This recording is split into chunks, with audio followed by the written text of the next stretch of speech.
for someone who I consider myself present, pretty motivated most of the time. I didn't have to work real hard to want to win a match or show up or be prepared. Or the hardest time of year for me was this post US Open run where you're just kind of trying to tack on points, but you're not quite building to Australia yet. And you would see people just fucking lose it a little bit. And I was often a participant where it'd be like 2-all in the first set. I'd be up 30-love on my serve. I'd miss a ball and just sling a racket like out of nowhere. Just psychotic. Like I was just, on the edge of anger and just being tapped out. And we saw that a lot in Shanghai. And I tend to laugh about these things more than I probably should.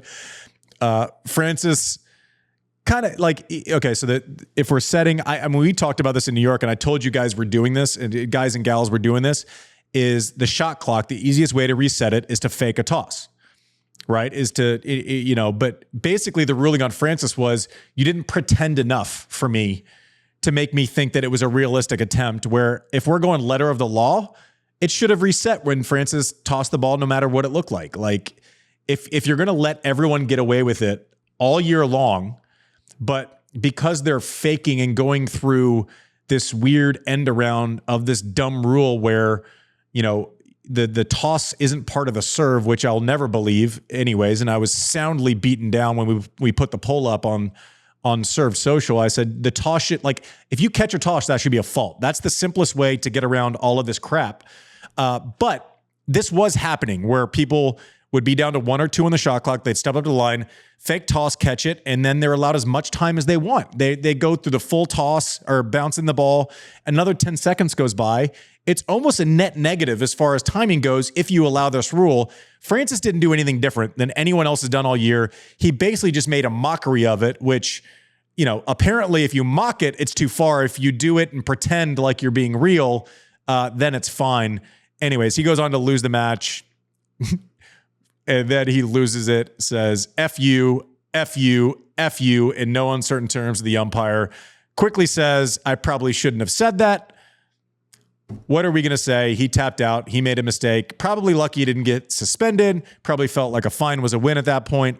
I get it, but I'm kind of more annoyed by the general allowance of the toss and then switching the rules because someone's kind of making a mockery of something that's stupid in the first place.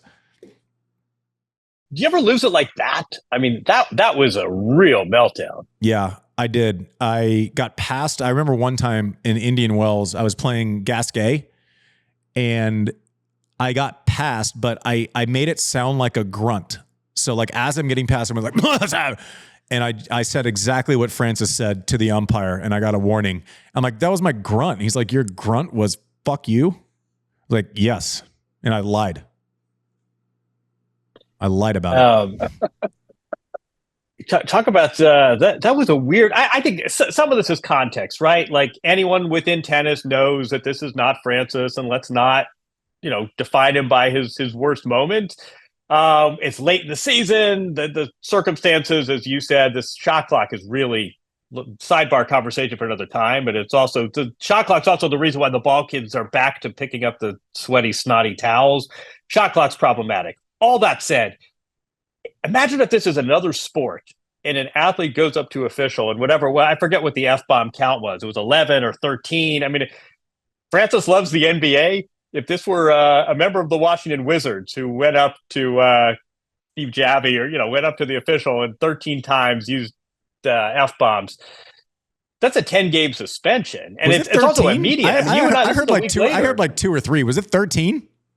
No, I think it was 11 or 13. It was double figures. It was a lot. Sure. Was it? I might not have watched the full clip. I kind of got the gist of it. I think it was after 2 or 3 in the first. Yeah, it was 2 or 3 in the first second and a half, which was impressive. That felt like enough for me. Yeah. Is it a little weird that we're talking about this a week later and no penalty's been announced? He got fined. I thought they announced it was not nothing. It was like 25. Maybe I'm wrong, but I thought it was like a significant fine.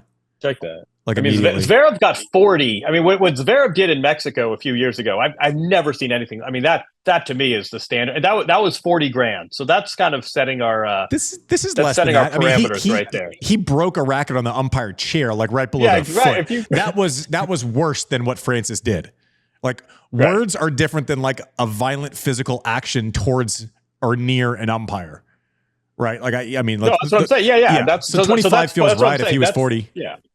Exactly. So that's our conversion chart. If doing like the Paul Bunyan with the if lumberjacking the umpire's chair is a 40 grand, 11 or 13, whatever the number is, F-bombs is probably going below that. But no, I think the other thing that we can maybe save for another time too. This has been a bit of a slow build for the player treatment of officials, which, there's a Jay McEnroe. This is nothing new to 2024, but it's kind of like grown a tail and it's gotten a little out of control. But I think everyone knows Francis to be a good guy, and this being wildly out of character and not some window into a dark soul. So I think everybody's response is pretty much a roll of the eyes and nothing more than that. Listen, what do you think? In no uncertain terms, you can't do that and not expect penalty. He said, I can't do that. So what are we going to say? At that point, what are we going to say? People are going to be like, I can't believe you were laughing about that. I can't not laugh. I'm sorry. Like I'm laughing because I have done petulant, immature, emotional stuff where an hour later I've been like, I'm just not like a good human because that was a horrible thing to say or do to someone else.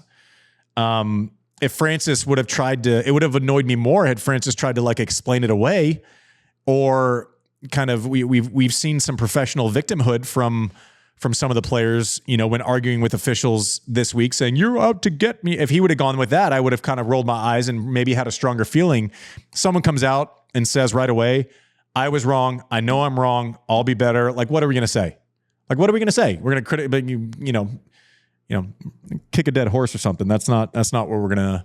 That's not what we're going to do. We all, I think everyone has got a little crazy Magoo in them at this point in the year. It is a long year. We have talked about it ad nauseum. Hey there, Chuckers. I used to rely on precision, power, and maybe a little bit of innovation to keep my serve untouchable. Well, turns out those same things aren't just for tennis. They're for racing too. Who knew? Since 2017, Lexus Racing has been doing exactly that.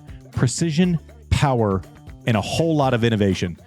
Last year, they teamed up with Vassar Sullivan and snagged the 2023 IMSA GTD Pro Class Championship with their Lexus RCF GT3.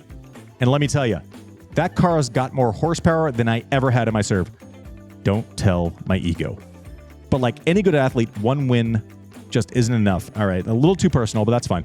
They're back and they're gunning for another title in 2024. You can't miss those day-glow yellow and black Lexus RCF GT3 race cars on the track. And if you do somehow miss them, you'll definitely hear those V8 engines roaring louder than my victory yell after a big match.